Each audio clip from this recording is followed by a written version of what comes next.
আল্লাহকে এভাবে বলো, মাওলা তামাম দুনিয়া আমার লাগবে না, ওটুকু দুনিয়া দেন যেটুকু দুনিয়া হাসানা, ওইটুকু সম্পদ দেন যেটুকু পবিত্র, ওই রকম একটা বিবি দেন যে নেককার, ওই রকম সন্তান দেন যে সন্তান আপনাকে সেজদা করে, ওই রকম সম্মান দেন যে সম্মান আখিরাতের কাজে লাগে, ওই রকম ব্যস্ততা দেন যে ব্যস্ততা দ্বারা ইবাদত আমলের নেকি কামানো যায়, ওই রকম অবসরটুকু দেন যেটুকু অবসরে আপনার জিকির করা যায়, অর্থাৎ যা কিছু দ্বারা আমার আখিরাত বয়ে আনে এমন দুনিয়া আমারে দেন। তামামটা লাগবে না মাওলা, পুরোটা দিয়ে কিনুন।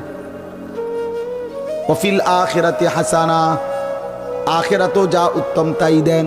তাহলে দুনিয়া বাদ দিতে বলছে না, আখিরাত ভুলতে নিষেধ করছে। আমরা তো এটাই বলতে চাই, দুনিয়া করো না ভাই, কোনো সমস্যা কি? আল্লাহকে ছেড়ে দিলা কেন? হালাল হারাম ছেড়ে দিলা কেন? এরম শুরু করলা কা? সুদও খাও, কিস্তিও নাও, মিথ্যাও বলো, ওজনও, কথায় কথায় হাসতে হাসতে মিথ্যা কথা বলো, হাসতে হাসতে ওজনে কমবে, হাসতে হাসতে